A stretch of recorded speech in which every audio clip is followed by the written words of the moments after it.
오늘 본문 말씀의 기자는 이사야입니다. 이사야는 구약의 선지자 중에 메시아 사상을 가장 많이 선포한 사람이에요. 하나님이 이사야에게 말씀하실 때 메시아가 온다는 거예요. 그런데 그 메시아가 와서 무슨 일을 하느냐? 메시아가 와서 하는 일이 상한 갈대를 꺾지 아니하고 꺼져가는 심지를 끄지 않을 거라, 이렇게 선포해요. 왜 상한 갈대 꺼져가는 심지란 표현을 썼냐면 그 당시 이스라엘 백성들이 바벨론의 포로 중에 있었습니다. 바벨론의 포로 중에 있었기 때문에 그 포로로 노예 신세가 된 그들의 모습이 상한 갈대와 똑같고 꺼져가는 심지와 똑같다는 거예요. 굉장히 괴롭고 신음 속에 살았습니다. 그러니까 내일이 없고 희망이 없는 것처럼 보였어요. 왜? 노예 생활 때문에. 근데 그렇게 내일이 없고 희망이 없는 그들에게 이사야 선지자가 선포하는 말씀이 뭐냐면 내일이 있다는 거예요. 희망이 있다는 거예요. 그래서 그 내일을, 희망을 누가 주시느냐? 하나님이 주신다는 거죠. 그래서 하나님이 기뻐하는 사람, 하나님의 종된 그 사람들에게 하나님의 공의가 실현될 것이다. 성경에 보면은, 오늘 성경에 보면 정의란 말이 나오죠. 정의란 말과 또 구약 성경에 많이 나온 말이 공의란 말이 많이 나와요. 이 정의란 말을 미시파트라 그래요. 미시파트란 말은 이 정의, 심판, 뭐 그런 뜻이 있는데 두 가지 의미로 사용됩니다. 첫째는 갇히는 하나님의 정의가 실현될 때 갇히는 미시파트가 있고, 두 번째는 풀려나는 미시파트가 있어요. 그러니까 이스라엘 백성들이 하나님의 백성이면서 온갖 죄를 지으면서 하나님 말씀에 불순종하고 살았을 때 그들이 하나님의 징계로 말미암아 바벨론의 포로가 돼서 갇혔습니다. 그게 바로 미시파트가 실현됐다는 거예요. 너무너무 힘드니까 하나님 앞에 회개하면서 우리를 살려달라고 했어요. 70년이 지났습니다. 그들의 마음이 완전히 부드러워져서 이제 하나님이 무슨 말씀을 해도 그들은 들을 것 같이 이제 마음이 활짝 열려 있었어요. 그럴 때 하나님이 그들을 풀어주시는 것도 미시파트라고 하는 거죠. 그러니까 정의라고 하는 것은 갇히는 정의와 풀려나는 정의가 있는데, 공의란 말의 최다카, 히브리 말의 공의라고 하는 그 최다카, 제가 헬라어로 디카요시네라고 얘기를 많이 했습니다. 하나님과 올바른 관계에 있는, 같은 연관 속에 있는 거예요. 같은 연관 속에. 아브라함이 하나님을 믿음에 하나님이 그 믿음을 의로 여기셨다는 거죠. 그러니까 하나님과 의의 관계가 되고 하나님과 좋은 관계가 되면 갇힌 상태에서도 풀려나게 된다는 거죠. 그럼 그들이 왜 갇히게 됐냐? 하나님과의 관계가 어그러졌기 때문에. 하나님과의 관계가 어그러지니까 갇히게 되는 거다.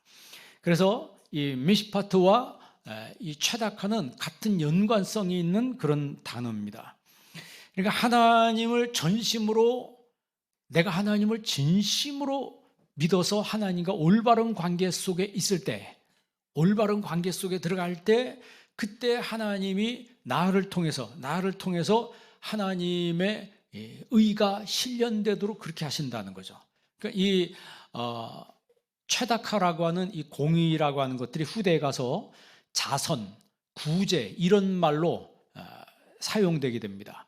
그리고 지금도 유대인들은 최다카란 최다카 박스가 있어요.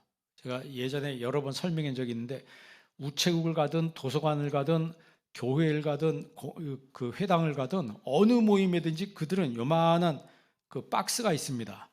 최다카 박스를, 우리나라 동사무소 관공서 가면 동전 집어넣는 데 있죠. 뭐 지폐 1,000원짜리 이렇게 집어넣는데 도네이션 하는 그런 것처럼 그게 유대인들이 하는 거예요.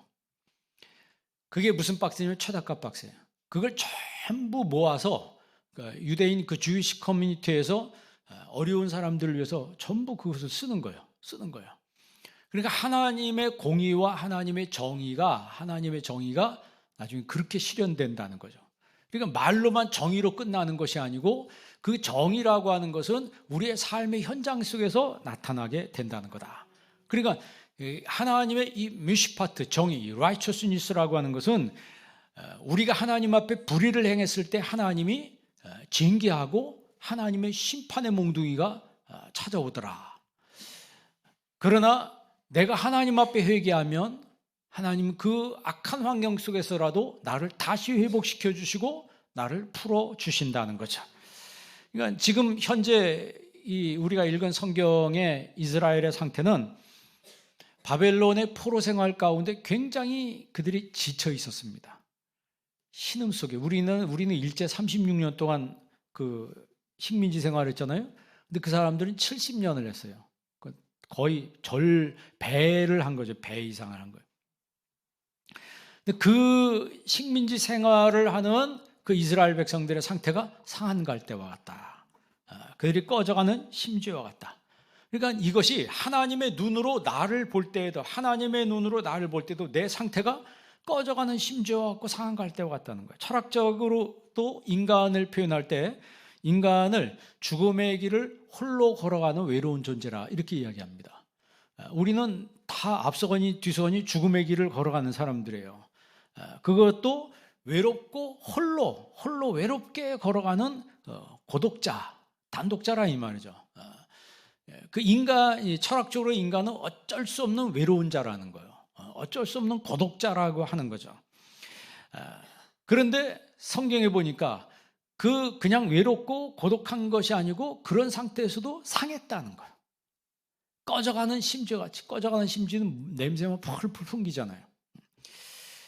예수님이 오셔서 하신 말씀이 뭐예요? 내가 건강한 사람을 위해서 온 것이 아니고 내가 병든 사람들을 위해서 왔다, 이렇게 말했어요. 그러니까 예수님 보실 때도 우리 인간은 다 병자라고 하는 거예요. 겉은 멀쩡하지만 다 속에 내상을 입었어요. 여러분도 겉은 멀쩡한 것 같지만 속에 다 내상 입은 게 있다니까요. 내상을 입어가지고 나름대로 상처가 있다는 거예요. 상처가 있어요. 그래가지고 뭐 조금만 누가 나 건드리면 막 버럭하고, 남자들은 버럭을 잘하잖아요. 막 신경이 막 날카로워지고. 왜 그래요? 우리 속에 쓴뿌리가 있다. 쓴뿌리가 있어서 이 쓴뿌리 속에서 이 쓴물을 막 뿜어내는 거죠. 단물을 뿜어내야 되는데 막 쓴물을 뿜어낸다. 그래서 서로 막 힘들게 산다는 거예요. 살아도 행복하게 살아야 되는데, 한 번 사는 세상인데 행복하게 살아야 되잖아요. 안 그래요? 행복하게 살아야 되잖아. 근데 확 조그만 거 아무것도 아닌 거 가지고 막 쓴물을 뿜어내고 그렇게 되면요 서로 힘든 거예요. 강가에 갈대가 많잖아요. 갈대숲이 이런데 갈대가 길잖아요. 그런데 그 갈대가 막 두껍고 그러면 흔들릴 이유가 없는데, 긴데 너무 얇아. 그러니까 바람이 이쪽으로 불면 이쪽으로 흔들리고, 이쪽으로 불면 이쪽으로 흔들리고, 막 또 바람이 또 왔다 갔다 할 때가 있어요. 그러면 서로 막 부딪히고 막 그래요. 갈대끼리 막 부딪히면, 그 얇은 것끼리 부딪히면 상처가 나요, 안 나요? 상처가 나고 그 갈대가 상한다고. 그래서 성경에 상한 갈대라는 거예요. 상할. 잎이 찢어지고 대가 상하고 막 이렇게 된다고. 그런데 그런 그 외적인 것만 상하는 게 아니고, 우리 인간을 비유해 보면 우리의 몸도 관리 잘못하면 상하잖아요. 건강 관리 잘못하면 금방 감기 걸리고, 그것이 오래가면 나중에 암 걸리고, 건강 관리 잘못해도 몸이 그렇게 망가지는데 우리의 마음도 그렇게 상한다는 거죠. 친해가지고 서로 막 웃고 떠들다가도 상대방이 말실수 한번 하면 어떻게 돼요?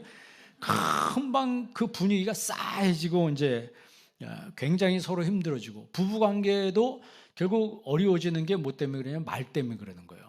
그 말 때문에 어려워지는 것은 그 속이 벌써 내상을 입었기 때문에, 어릴 때 받은 그 내상 입은 상처가 결혼하면서 부부 생활 통해서 이게 막 쏟아져 나오는 거죠.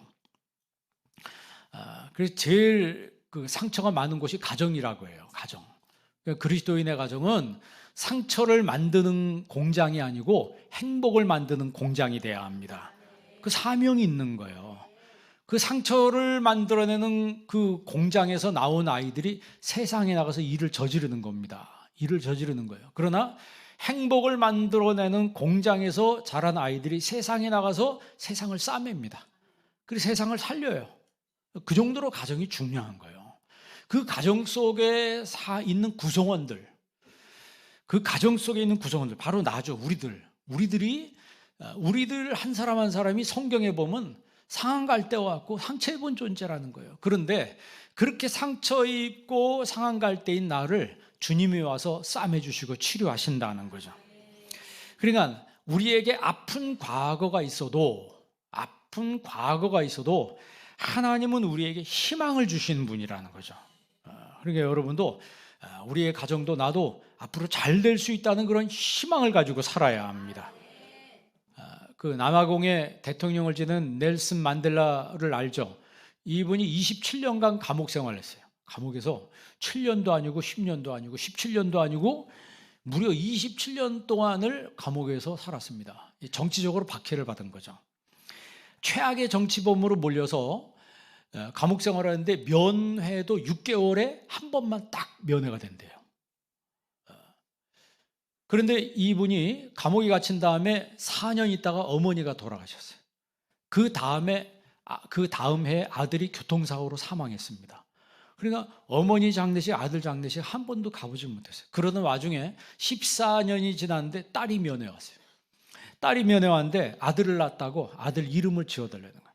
그러면서 종이 쪽지를 내주는데 그 종이 쪽지에 만델라가 이름을 적어서 이렇게 내줬대요.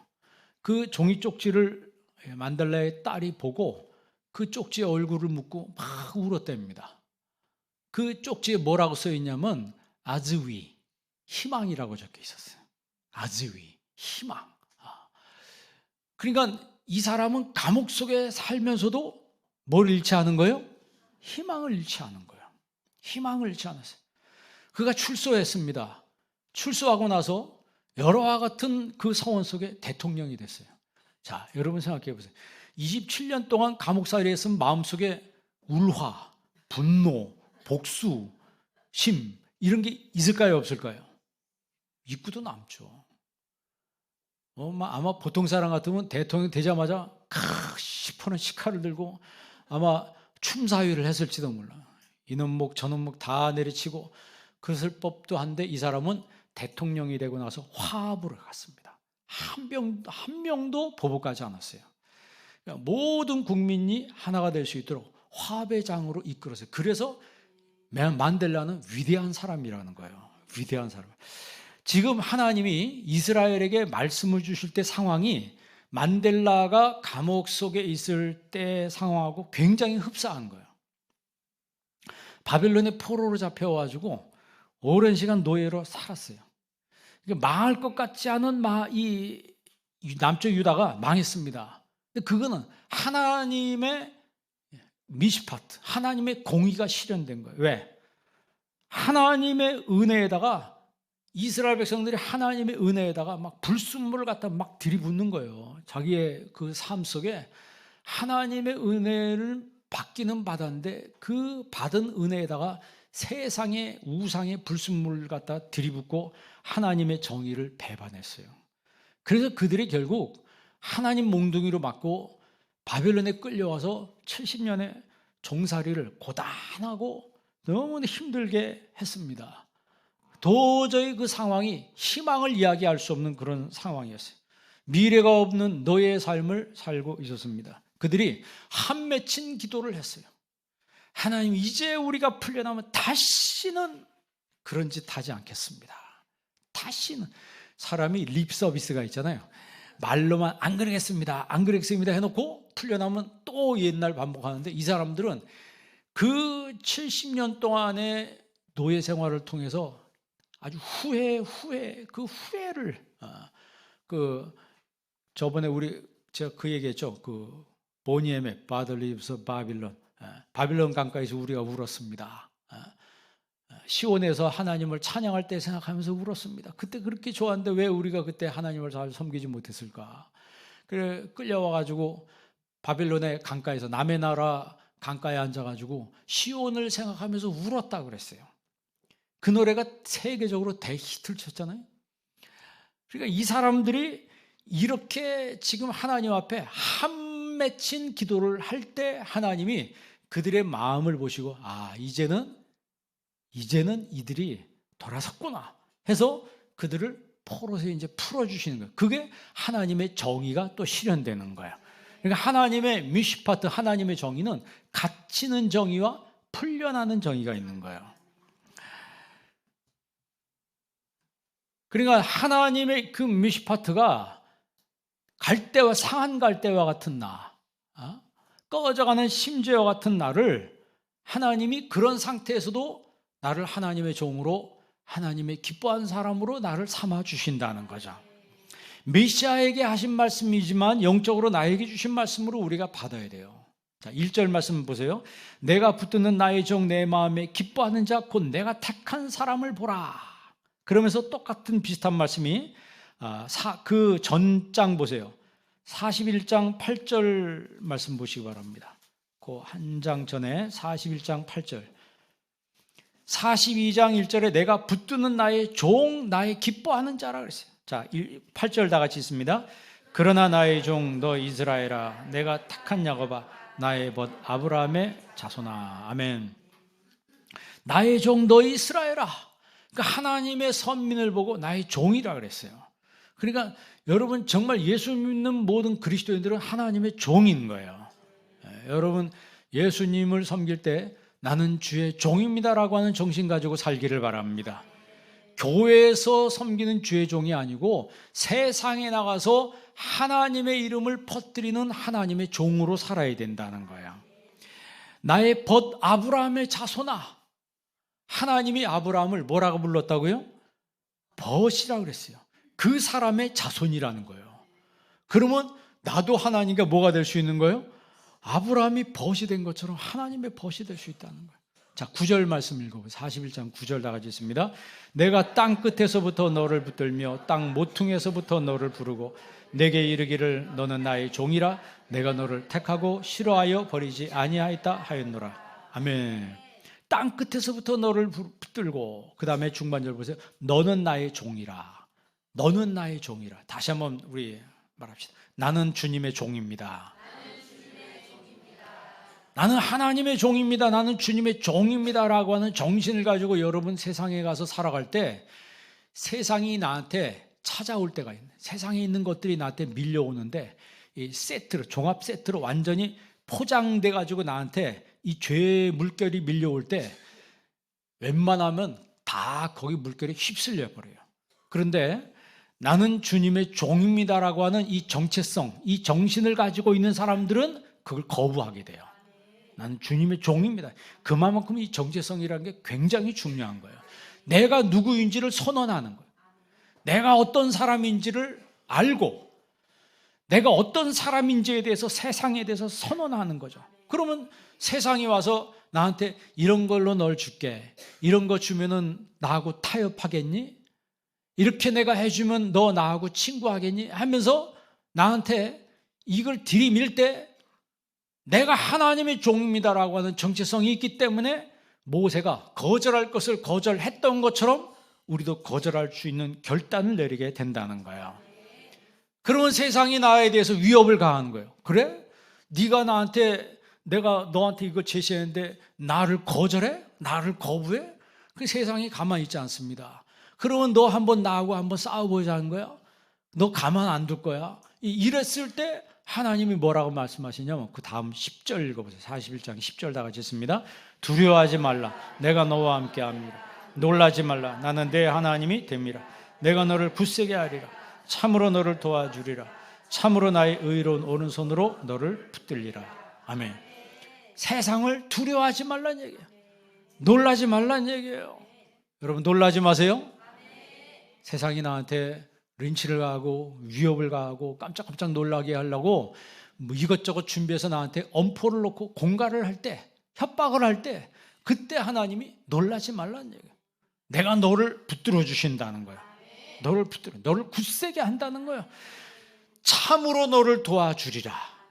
참으로 너를 도와주리라. 그러면서 또 참으로 나의 의로운 오른손으로 너를 꽉 붙들리라 말씀하시는 거예요. 그 다음 구절 볼래요? 11절 읽습니다. 보라, 내게 노하던 자들이 수치와 욕을 당할 것이요 너와 다투는 자들이 아무것도 아닌 것 같이 될 것이며 멸망할 것이라. 너한테 노하던 사람들이 뭘 당한다? 그러니까 여러분, 이게 중요한 거예요. 내가 하나님 앞에 무릎 꿇고 있을 때 누가 나를 해치려고 오면 하나님이 그 사람을 뭐 하게 하신다? 막아주실 뿐만 아니고 그 정도가 아니고 그 사람이 뭘 당한다? 수치와 욕을 당하게 하신다는 거예요. 내가 그 사람한테 복수하는 게 아니고 나는 하나님 앞에 무릎 꿇고 있을 뿐인데 하나님이 그 사람으로 하여금 수치와 욕을 당하게 하신다는 거예요. 그 다음 12절 보세요. 12절 나같이 있습니다. 내가 찾아도 너와 싸우던 자들을 만나지 못할 것이요 너를 치는 자들은 아무것도 아닌 것 같고 허무한 것 같이 되리니. 아멘. 내가 찾아도 너와 싸우던 사람을 만나지 못할 거다. 하도 힘들게 해서 나도 한번 맞짱 떠보겠다 해서 봤는데 이게 어딘가 사라진 거예요. 사라진 거예요. 그래서 수소문해 봤더니 죽었대. 어디 완전히 망해버렸대. 사람이 이상해져 버렸대. 실제로 이런 예가 꽤 있습니다. 꽤 있어요. 그러니까 우리 믿는 사람들은요, 복수한 사람이 아니고 하나님 앞에 무릎 꿇으면 하나님이 하신다는 거예요. 그 다음 보세요. 13절 읽어보세요. 읽습니다. 이는 나 여호와 너의 하나님이 내 오른손을 붙들고 내게 이르기를 두려워하지 말라. 내가 너를 도우리라 할 것이니라. 아멘. 하나님이 내 오른손을 붙들고 이르기를 두려워하지 말라. 내가 너를 돕는다. 내가 너를 돕는다. 여러분, 이 말씀 붙들고 힘내시기 바랍니다. 힘내세요. 그 다음 43장 10절 말씀 보세요. 다음 장에 43장 10절 다 같이 있습니다. 나 여호와가 말하노라. 너희는 나의 증인 나의 종으로 택함을 입었나니. 거기까지만 읽어봅시다. 하나님 말씀하시기를 너희는 나의 증인 나의 종으로 택함을 입었나니 그랬어요. 그만큼 하나님이 기뻐하는 자라는 거예요. 하나님이 기뻐하는 자라는 거예요. 그러니까 여러분 신앙생활할 때 나는 주님의 종입니다라고 하는 이런 정신, 이런 정체성을 가지고 신앙생활할 수 있기를 바랍니다. 그 다음 장 넘어가세요. 그 다음 장 44장 1절 보세요. 44장 1절 다 같이 있습니다. 나의 종 야곱 내가 택한 이스라엘아 이제 들으라. 아멘. 여기서도 나의 종 야곱아, 그냥 야곱아 이렇게 말하지 아니하시고 나의 종 야곱아. 그러면 여러분 이름 앞에 나의 종, 하나님의 종 누구누구 이렇게 말할 수 있는 하나님 종이 여기 왔습니다. 종은 뭐가 종이에요? 그냥 시킨 대로 하는 게 종이죠. 그러니까 내 생각을 포기하고 하나님의 생각을 받아들여야 되는 거예요. 내 의지대로 살지 아니하고 하나님의 뜻대로 사는 거예요. 내 타임테이블보다 하나님의 타임테이블을 더 우선시하는 것이 바로 주님의 종이라는 거예요. 그러니까 이런 사람이 하나님이 기뻐하는 사람이에요. 하나님이 기뻐하는 사람의 삶의 특질 세 가지를 우리가 3T라 이렇게 얘기해요. 첫째가 뭐냐면 trial, 두 번째 trust, 세 번째 triumph. 그러니까 트라이얼이 뭐예요? 시련이라는 거죠. 기독교인들은, 그리스도인들은 우리가 예수 믿는다고 해서 어려움이 없는 게 아닙니다. 하나님이 우리의 삶의 고난을 제거하신 분이 아니고 그 고난 속에서도 하나님을 트러스트, 신뢰하게 하시는 분이에요. 끝까지 내 삶에 어려움이 찾아왔을 때 하나님을 끝까지 신뢰하는 그 사람에게 하나님이 트라이엄프, 승리를 주신다는 거죠. 이게 신앙생활의 공식이에요. 공식입니다. 여러분 삶에서 어려움이 없는 사람이 어디 있습니까? 양상은 다르지만 모양은 다르지만 이상하게 어려움이 찾아올 때가 있어요. 편안할 때 얼마나 좋습니까? 편안할 때야 뭐 하나님 얼마든지 우리가 감사하고 할 수 있지만 그러나 어려움이 찾아올 때가 있거든. 그때 내가 어떻게 반응하느냐, 그게 내 신앙이에요. 그때 트라이얼이 찾아왔을 때 트러스트 할 수 있어야 된다는 거죠. 뭐 여러분 미국 집회는 전부 다 위에 뭐로 영어로 글자 써 있잖아요. In God we trust라고. 자기들은 하나님 믿는다는 거. 집회에다가 그렇게 써놔요. 집회에다가. 그 정도로 하나님을 신뢰하는 것이 나의 정체성이 되어야 된다. 그게 바로 하나님의 종의 모습이고 하나님의 기뻐하는 사람의 삶의 모습이라고 하는 거죠. 그 사람에게 하나님 주시는 선물이 뭐예요? 트라이엄프, 승리를 주신다는 거예요. 그래서 여러분 그 다윗이 시편에 뭐라고 배워요? 여호와는 나의 목자십니다. 하나님이 자신에게 말씀할 때 그 말씀 뒤에 뭐가 있다는 거예요. 그러니까 여러분 하나님 말씀을 들을 때 그 말씀 뒤에는 이 메타로고스라고 그랬어요. 메타로고스라고 해서 그 말씀 뒤에 어마어마한 힘이 있다고 믿는 거예요. 그 말씀의 힘을 믿는 사람이 삶의 현장에서 꿀리지 않고 위축되지 않고 승리하는 삶을 살게 되는 겁니다. 그래서 데살로니가 교회 성도들은 하나님 말씀을 사람의 말로 받지 아니하고 하나님의 말씀으로 받았다고 그랬습니다. 그냥 뭐 보통 들으면 뭐 그 얘기인 것 같고 이렇게 듣는 사람이 있지만 저 말씀은 나에게 주시는 말씀이다. 이렇게 듣는 사람이 영적으로 힘 있는 사람이라는 거예요. 저 말씀은 누가 들어야 될 말씀이다. 그런 사람은 위험한 사람이에요. 하나님 말씀은 누구에게 주는 거예요? 나에게 주는 거예요. 왜 나에게 주는 거냐면 그 말씀에 힘이 있기 때문에. 하나님 말씀은 살았고 활력이 있어. 하나님 말씀에 에너지가 있다는 거예요. 하나님 말씀은 살았고 활력이 있어. 좌우의 날선 검보다도 예리해. 의사 선생님들의 메스보다 더 예리해서 우리 영과 혼과 관절 골수를 찔러 쪼갠다고 하는 것은 내 병을, 내 속에 있는 암덩이를 수술한다는 거예요. 암덩이를 잘라내서 나를 수술해서 나를 깨끗하게, 나를 건강하게 만들어 주신다는 거죠. 그러니까 내 삶의 배후에 하나님이 계신다는 걸 믿는 사람. 그래서 나는 하나님이 기뻐하는 사람이라고 하는 정체성에 자신감 있는 여러분 되기를 바랍니다. 이런 사람들이 삶을 낙관적으로 사는 거예요. 두 종류의 사람이 있다고 그러죠. 낙천적인 사람이 있고 낙관적인 사람. 긍정적으로 살아갈 때. 낙천적인 사람이라고 하는 것은 보통 다 좋게 해석하는 거예요. 좋게 생각하는 사람들. 그런데 그 낙천적인 사람은 사람 속에서 굉장히 드물어요. 여러분 그냥 보통으로 생각하는 사람이 많아요? 낙천적으로 사는 사람이 많아요? 보통으로 사는 사람이 90% 훨씬 넘습니다. 그러면 보통으로 사는 사람 중에서도 생각을 바꾸는 사람인데 그 사람들이 어떤 사람이면 낙관적으로 생각하는 사람이에요. 그러니까 낙천적인 사람과 낙관적인 사람이 있어요. 그러니까 낙관적인 사람은 이거 통계에 나온 거예요. 낙관적인 사람은 내 삶이 지금 어려워도 고난 있고 힘들어도 잘 될 거야. 다음에 따르면서 잘 될 겁니다. 이렇게 생각하는 사람이에요. 옆 사람한테 인사합시다. 당신은 잘 될 겁니다. 말 들으니까 좀 기분 좋지 않아요? 한 번 더 해볼래요. 나는 잘 될 겁니다. 그러면 통계 나온 거예요. 낙천적인 사람이 오래 살 것 같아요? 낙관적인 사람이 오래 살 것 같아요? 어떻게 그렇게 알아요? 잘 알아요. 찍어서 알았어요? 낙관적인 사람이 더 오래 산대요. 그러면 낙천적인 사람과 낙관적인 사람 어떤 사람이 더 성공할 가능성이 많을 것 같아요? 역시 낙관적인 사람이 성공할 가능성이 훨씬 많다는 거예요. 그러니까 우리는 다 보통 사람이에요. 어려운 일 생기면 힘들고 짜증날 일 생기면 짜증나고 이런 보통 사람인데 하나님의 말씀을 받으면서 내 삶이 낙관적인 사람으로 바뀌는 거예요. 에이 여기 이럴 때 확 죽어버릴까? 에이 이럴 때 확 그냥 어떻게 해버릴까? 그게 아니고 지금 내 힘들지만 앞으로 하나님 나 잘 되게 하실 거야. 아까 읽었잖아요. 이사야서에 내가 참으로 너를 도와주리라. 참으로 나의 의로운 오른손으로 너를 붙들리라. 너를 힘들게 하는 놈들은 내가 어떻게 하겠다? 수치와 욕을 당하게 하신다는.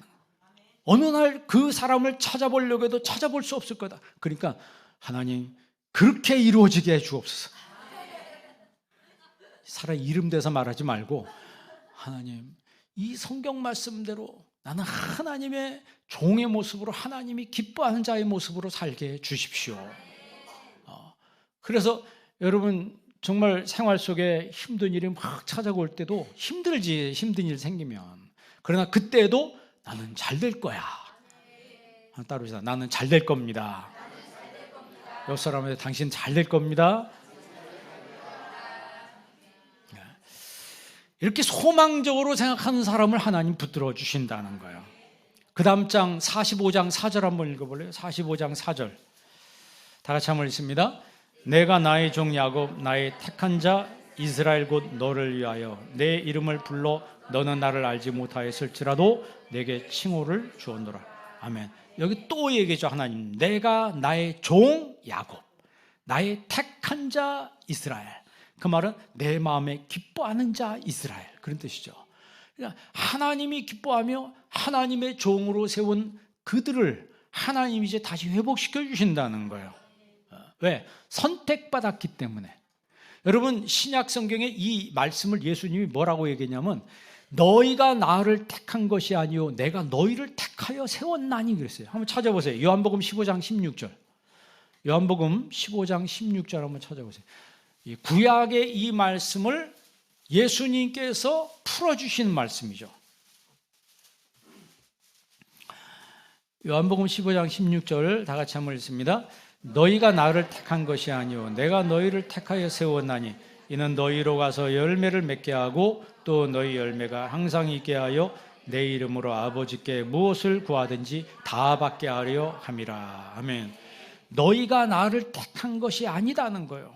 여러분이 여기 교회에 의지로 나온 것 같지만 하나님이 선택했기 때문에 이 자리에 나왔다는 거예요. 내가 너희를 택하여 세웠다. 내가 너를 내 마음에 기뻐한다는 거예요. 그렇게 너를 선택한 이유는 가서 너희가 열매를 맺게 하고 그 열매가 항상 있어 아버지께 무엇을 구하든지 다 받게 하려 함이라. 이게 축복된 삶 아니에요? 내 하나님 앞에 기도하면 뭘 기도하든지 하나님이 다 받게 하신다는 거예요. 그래서 우리가 하나님이 기뻐하는 사람, 하나님의 종으로 살려면 분별력을 가져야 합니다. 아, 이걸 하나님이 기뻐하시는지 기뻐하지 않은지를 내 삶에 있는 부분들, 내 삶에 찾아온 환경들을 잘 분별해야 돼요. 요한복음 10장 10절에 보면요, 도둑이 오는 것은 그랬죠. 도둑이 온다는 거예요. 그 다음에 도둑만 오는 게 아니고 예수님도 오신대요. 자, 예수님도 오시고 도둑님도 오신다. 그러면 도둑은 어떻게 해야 되고? 도둑은 막아야지, 못 들어오게. 그리고 예수님 오실 때는 문을 활짝 열고 맞아들여야지. 그런데 분별이 없으면 거꾸로 합니다. 도둑이 올 때는 잡수하고 활짝 열고, 도둑이가 그냥 오나요? 성경에 보니까 도둑질하고 죽이고 그 다음 완전히 망가뜨린다 그랬어요. 그러니까 신앙생활에서 인생의 어떤 그 자기의 쌓아놨던 모든 것들을 어처구니 없이 도둑질 당하는 사람들이 있습니다. 어처구니 없는 실패로 넘어진 사람들이 있어요, 없어요? 있어요. 그 왜 그러냐면 분별을 못해서 그래요. 그러니까 도둑만, 예수님만 오는 게 아니고 도둑도 같이 와요. 우리는 사실 이 땅에 살아갈 때 행복하게 살기 원하잖아요. 한 번 사는 인생인데 행복하게 살고 정말 명예롭고 내가 다른 사람한테 이타적으로 정말 이름 더럽히지 않고 우리가 살아야 되지 않겠어요? 그런데 이 어둠의 존재가 와서 내 행복을 도둑질해가고 나를 완전히 망가뜨리기 위해서 찾아온다는 거예요. 아니, 그런 게 안 오면 좋은데 그게 왜 올까? 그런 게 있다는 거예요. 그런 게 있다는 거예요. 여러분, 있으면 그렇게 악한 것이 있는데 나한테 와요. 그러면 넉넉히 있어야 돼요? 막아야 돼요? 막아야 되는데 그게 광명의 천사처럼 오기도 하고 변장해서 온다는 거예요. 양의 탈을 뒤집어 쓰고 나한테 온다는 거예요. 그러니까 사탄의 존재를 모르면요, 당할 수밖에 없습니다. 성경에 당한 사람이 얼마나 많습니까? 얼마나 많아요. 아담과 하와도 결국 뭐 한 거예요? 당한 거죠. 왜? 마귀가, 사탄이 누구의 모습으로 왔어요? 뱀의 탈을 쓰고 뒤집어 쓰고 와가지고 탁 말 거니까 그냥 안 먹으면 되는데 그 말 듣고 나니까 내가 생각이 바뀌었어요. 그러니까 여러분 지금 신앙생활하는 게 잘하는 겁니다. 아멘? 지금 이렇게 신앙생활하는 거 잘하는 거예요. 근데 누가 와가지고 삭삭삭삭 그게 아니고 뭐 가지고 교회가 어쩌고 이런 거 갑자기 내 생각이 딱 바뀌어. 그게 결국 내가 망가지는 거예요. 내가 망가지는. 여러분 가룟유다가 예수님 팔았잖아요. 그것도 결국 뭐예요? 뭐 한 거예요? 당한 거예요. 당한 거라고. 누구한테 당한 거예요? 마귀한테 당한 거지. 아니 그런 생각이 딱 들어. 예수님하고 매일 3년 동안 같이 먹고 같이 잤는데 예수님과 3년 동안 살았는데 어느 순간에 예수님을 배신 때린다고. 그런데 그게 몰래 마귀하고 만난 거예요. 결국 사탄이 생각을 집어넣어 줄 때 그 도둑이 온 거거든. 도둑이 오는 건 그냥 오는 게 아니고 내 신앙을 도둑질해 가고 내 삶을 도둑질하고 내 건강을 도둑질, 내가 가지고 있는 모든 걸 다 도둑질해 하는 것뿐만 아니고 나를 뭐 한다고요? 죽이는 거예요. 그래서 유다는 자기를 죽이잖아요. 결국에는 자기를 죽이잖아요. 여러분 가인도 결국 동생을 뭐 했어요? 동생을 살해했어요. 왜 살해했어요? 동생의 재산은 받고 자기 재산 하나님이 안 받아주니까 시기가 막 일어나고. 여러분 살다 보면 시기할 때 있어요, 없어요? 여러분 같은 친한 사람인데 그 사람이 갑자기 뭐가 망가지고 뭐가 잘못됐대. 그러면 기분이 좋아요, 안 좋아요? 입으로 어쩌해서 이러면 속으로 막 기분 좋은 사람이 있어요. 그건 내가 지금 고장나 있다는 거죠. 내가 좀 고장난 사람이에요. 뭐가 잘못되어 있는 거예요. 가인도요, 결국 사탄한테 당한 거예요. 신약 성경에 가인의 삶에 대해서 설명하고 있잖아요. 가인같이 하지 말라. 그는 악한 자에게 속하여. 악한 자가 누구예요? 그렇죠. 사탄한테 속해서 결국 쏘아 넘어가서 자기 동생을 죽인 거예요. 마찬가지로 사울도 그 사람도 당한 사람이에요. 어떻게 보면 자기 사위를 죽이려고 10년씩이나 쫓아다니는 장인이 세상에 어디 있습니까? 그 미친놈이지. 미친 거지 완전히. 그런 사람은 노예에다 미움해도 괜찮아요. 왜? 자기 위해서 기념비 탁 세우고 하나님 말씀할 때마다 다 불순종하고. 그래도 결국 여러분 비참하게 전쟁에 죽잖아요. 블레셋 사람들이 그 시신을 성벽에다 갖다 걸어버렸어요. 그 아들 요나단은 아버지 때문에 죽은 사람이에요. 그렇게 신실한 아들이 아버지 때문에 같이 망했어요. 결국 그런 사건들이 성경이 쭉 있는데 그거를 이면을 우리가 한 번에 설명할 수 있잖아요. 그 사람들은 당한 사람들이에요. 처음에 그런 일들이 시작할 때 분별을 바로 해야 되는데, 그러니까 여러분 신앙생활 때 기분을 믿지 말기를 바랍니다. 기분을 믿지 마시고 하나님 말씀을 믿으시기 바랍니다. 감정 상하고 내가 세상에도요, 세상에 있는 것들이 나한테 들려줄 때 내 마음에 쏙 맞게 이렇게 올 때가 있습니다. 쏙 맞는다고 좋고 은혜로운 게 아니고 하나님 말씀의 잣대를 한번 딱 들이대봐야 돼요. 그리고 들이대서 하나님 말씀이 아닌 거면 거절해야 되는 거예요. 뭐 우리가 역사상에 보면 히틀러라고 하는 사람이지, 히틀러라고 하는 사람이 희대의 악마라고 얘기하는데 그 사람이 원래부터 악마가 아니에요. 그 사람도 좋은 사람이에요 원래는. 그런데 가정이 망가지니까 어린 시절에 아버지가 나가고 그 어머니가 하여튼 그 밑에 살면서 굉장한 상처를 받았습니다. 한마디로 말하면 결핍이죠. 그의 삶에서 인간의 품위를 부여할 만한 요소들이 다 사라진 거예요. 그러니까 남는 게 뭐만 남아요? 악만 남는 거죠. 악만 남아서 이 사람이 악착같이 해서 정치적으로 결국 성공을 합니다. 성공을 하는데 속에 악만 남으니까 그 악이 결국 이게 실행이 되는 거예요. 권세를 잡았을 때 그 권세로 나타나니까 이 정치를 하면서 무수한 많은 사람을 죽였습니다. 뭐 수십만이 아니고 수백만 명을, 한민족만 수백만 명을 죽였어요. 결국 그도 보면 자신의 인생을 사탄에게 도둑맞은 사람이에요. 자신 인생을 사탄한테 도둑맞았는데 너무 값비싼 값을 치른 거예요. 스탈린이라고 하는 사람도 마찬가지입니다. 이 스탈린이 여러분 그 소련의 최고 지도자였잖아요. 그 사람은 히틀러보다 더 많은 사람을 죽였어요. 그런데 이 사람이 원래 성직자가 되려고 했던 사람이에요. 성직자가 되려고 했던 사람이 이게 헷가닥하니까 이게 대학에 들어가가지고 진화론을 공부하면서 종의 기원, 다윈의 종의 기원을 읽고 신앙을 버려버렸어요. 그러면서 공산주의를 그쪽을 따라간 거예요. 공산주의 요즘 사회주의 이건데 그게 특징이 뭐예요? 사회주의 공산주의의 특징이 뭐냐면 무신론입니다.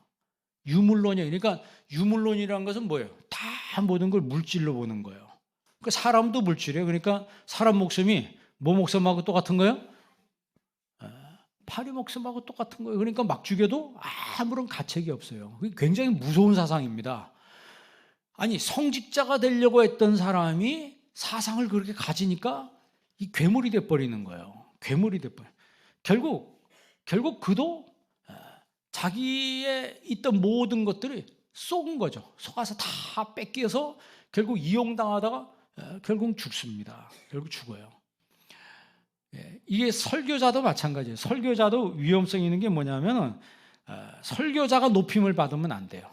설교자가 높임을 받으면 안 되고 오직 살아계신 주님만이 영광을 받으셔야 되는 거예요. 목사가 여러분 설교 준비할 때 여러분 요즘에 재미있는 필요한 거 다 그런 거 재미있는 거 다 그 뽑아가지고 여러분 얼마든지 말할 수 있어요. 그러면 여러분 막 웃고 막 서로 막 얼마나 재밌어요. 근데 그렇게 해서 설교하는 그건 설교가 아닙니다. 인간 사람의 귀를 긁어주고 사람의 어떤 조범을 싹싹 긁어줘가지고 인기를 얻는 거 그거는 설교가 아니에요. 세례 요한처럼 설교자는 쇠해도 예수님만이 흥해야 된다는 거죠. 예수님만이 흥해야 된다. 우리가 이런 거를 기억하고 내 삶 속에서 나는 쇠하고 주님만이 흥해야 됩니다. 이런 정신을 가지고 살아갈 때 하나님 그 사람에게 은혜를 주시는 거예요. 그 방지일 목사님이라고 여러분 아실 거예요. 100세가 넘으셨어요. 그런데도 설교를 하시더라고. 100세가 넘었는데. 근데 이분이 그 아버지가 먼저 믿었는데 방씨 문중에 종갓집 아들이 믿는다고 해서 문중이 다 모여있는데 매질을 했대요. 믿지 말라. 두들겨 패는데 몽둥이로 다 집안 어른들이 딱 있는데 거기서 두들겨 패는 거예요. 믿지 말라고. 그럼 안 믿겠습니다 하면 매가 멈추는데 끝까지 안 믿겠다는 얘기를 안 하는 거예요. 믿겠다고 하는 거예요. 그래서 나중에는 물을 뿌려가면서 때렸대요. 볼게다 여러분 물을 뿌리고 때리면 아픈 게 몇 배가 돼요? 아픈 게 더 심하죠. 아픈 게. 그러니까 거의 초죽음 될 정도인데 안 믿겠다는 말을 안 하니까 중간에 고문하던 할아버지가 그러더래요. 딱 일어서가지고 내가 예수 믿을란다 그랬대요. 내가 예수 믿을란다. 그랬더니 거기 있는 사람 매가 멈춰지면서 거기 있는 사람들이 거의 대부분 다 이 교회를 나오기 시작했대요. 그러니까 한 사람이 그렇게 중요해요. 한 사람이 그렇게 중요하다니까. 그러고 나서 그 박 목사님을 통해서 자녀 85명이 목사와 대학 교수가 나왔대요. 지금 현재 85명이 대학 교수고 목사라는 거예요. 그러니까 한 사람의 힘이 그렇게 중요하다는 거죠. 그러니까 신앙생활을 철저하게 하는 거는 그건 나만 유익한 게 아니고 정말 주님께 유익하며 나와 내 자손까지도 유익하게 한다는 거죠. 그러니까 이스라엘이 현실은 어둡습니다. 현실은 어둡는데 지금 이사야 선지자가 와서 자꾸 희망을 이야기하는 거예요. 너희가 지금 상한갈 때와 같지만 꺼져가는 심지어와 같지만 그 상황에 있는 것이 아니고 이제 건강한 모습으로 활활 타오르는 모습으로 하나님이 여러분을 축복하실 것이다. 회복시켜 줄 것이다. 그렇게 지금 하나님이 말씀하시는 거야. 정말 하나님의 영이 우리 가운데 임했을 때 정말 상한갈 때와 같은 나를 꺼져가는 심지어와 같은 나를 끄지 아니하시고 나를 다시 세워주시고 다시 회복시켜 주시는 그런 나를 기쁘시게 인도하는 그 하나님의 은혜 속에 살아가는 여러분 되시길 주의 이름으로 축원합니다. 기도하겠습니다. 하나님 아버지, 오늘 이 시간에 저희들에게 말씀 주심을 감사합니다. 저희들이 이 땅에 살아가면서 나를 기쁘게 하는 것이 아니요 하나님을 기쁘시게 하는 하나님의 종으로 살아갈 수 있도록 저희들을 인도하여 주옵소서. 예수님